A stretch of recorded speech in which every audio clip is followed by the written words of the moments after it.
Boas-vindas ao The Foundry pela Ford College.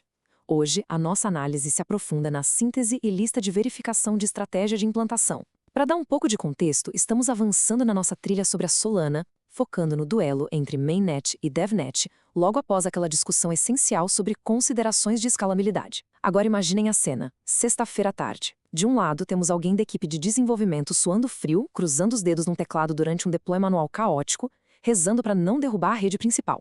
Do outro lado, temos um perfil de engenharia super calmo, tomando aquele café com tranquilidade. Por quê? Porque todo o processo ali depende de uma automação rigorosa. O nosso objetivo com essa exploração é exatamente mostrar como garantir um lugar nesse segundo grupo, transformando esperança em pura engenharia. Bora lá? O momento exato antes de lançar contratos inteligentes no mundo real sempre traz uma ansiedade universal na equipe de engenharia. Não importa o nível de experiência do time. No fim das contas, tudo converge para uma única e assustadora pergunta ecoando na sala de controle. A rede está pronta? A resposta para essa pergunta simples define o sucesso ou o fracasso completo de meses de trabalho. Isso nos traz a um princípio que é simplesmente irrefutável no nosso meio. A esperança não é uma estratégia de implantação. Depender da intuição ou daquele sentimento positivo de que vai dar certo é literalmente a receita mais rápida para o desastre. Em redes de alta performance, o achismo tem que ficar de fora. O que separa as operações amadoras das profissionais é um checklist binário e automatizado. Passa ou falha, não tem meio termo. Para cumprir essa missão com sucesso, a nossa rota funciona como um verdadeiro checklist de pré-voo da aviação.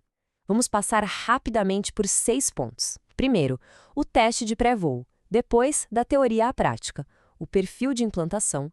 Em seguida, mapeando objetivos e estratégias, implantação e reversão seguras, e fechamos com o resumo do blueprint. Começando pelo passo número 1, o teste de pré-voo. É aqui que estabelecemos todos os preparativos essenciais antes que qualquer linha de código encoste na rede da Solana. Puxando na memória a nossa última análise sobre escalabilidade, nós destrinchamos conceitos arquitetônicos incríveis: escalonamento horizontal, sharding, degradação graciosa e previsão de capacidade. Basicamente, dividir o peso para aguentar multidões. Mas aqui está o pulo do gato. Toda essa teoria impecável agora precisa virar regras mensuráveis e auditáveis. Não basta apenas projetar um sistema que escala.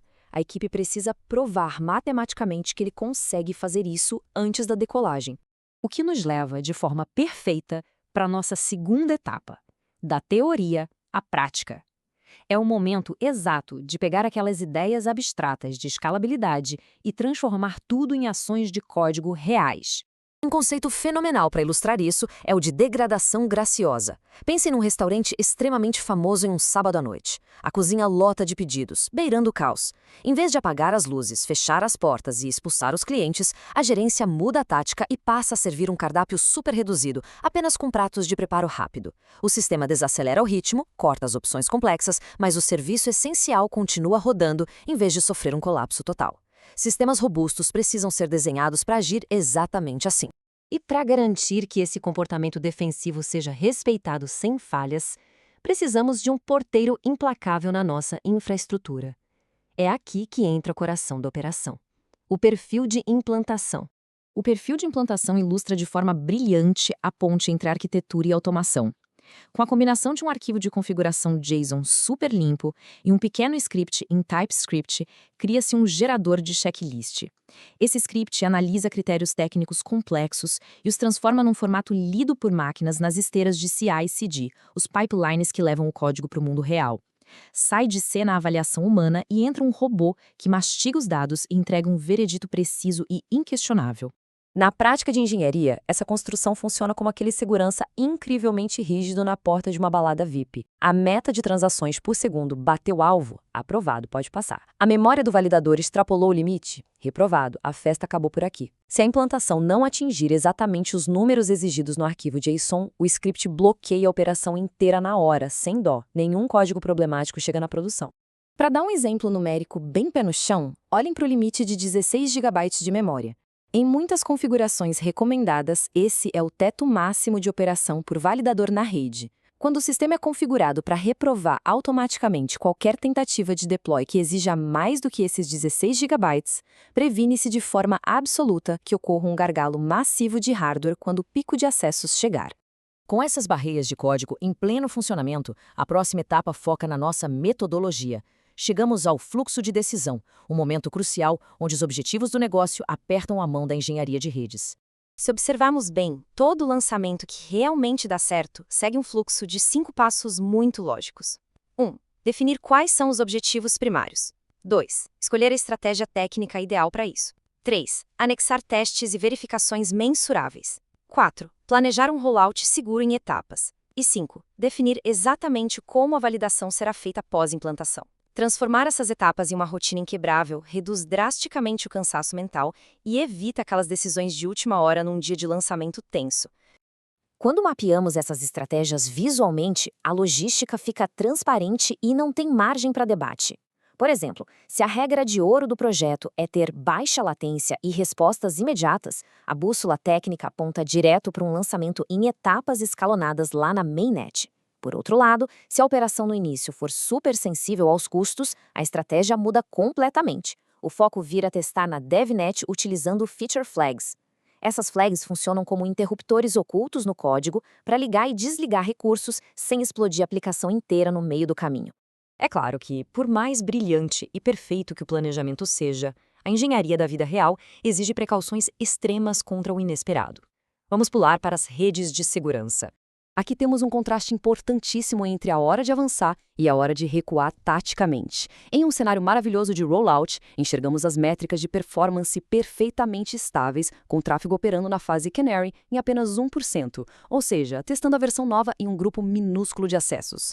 No extremo oposto estão as linhas vermelhas do projeto. Se os monitores detectarem picos bizarros de erros ou a velocidade despencar, o sistema tem que acionar o rollback instantaneamente, puxando o freio de mão para voltar à versão segura anterior. O detalhe de ouro é que esses gatilhos de rollback precisam ser pura matemática, sem espaço para dúvidas.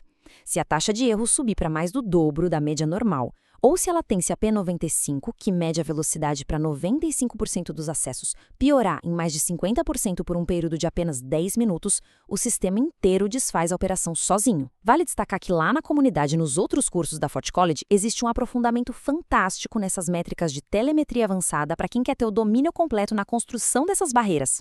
Entrando na nossa reta final da análise de hoje, chegou o momento de consolidar toda essa arquitetura técnica num guia imbatível. Para blindar qualquer operação e garantir um padrão de lançamento à prova de estresse, 3 fundamentos são absolutos na nossa área. Número 1, os artefatos gerados precisam sempre ser legíveis por máquina, para que a automação exista. Número 2, as portas de decisão do pipeline devem estar grudadas diretamente nos testes de carga e desempenho. E número 3, rollouts escalonados em etapas nunca são opcionais, eles são obrigatórios se a meta é manter a integridade da rede. Para encerrar o nosso papo, fica aqui uma provocação mental interessante. Se os códigos escritos hoje passassem agora mesmo por esse funil automatizado e impiedoso, qual seria o veredito exato da máquina para o próximo grande lançamento? O grande troféu na engenharia de software é criar sistemas que tragam paz de espírito, onde a matemática assuma o trabalho duro. Para aprofundar essas técnicas sensacionais da Web3 e continuar dominando a criação de contratos na Solana, o convite fica mais do que aberto para acessarem Forge College, que é o epicentro de todo esse conhecimento. Um grande abraço a quem nos acompanhou nessa exploração e até a próxima!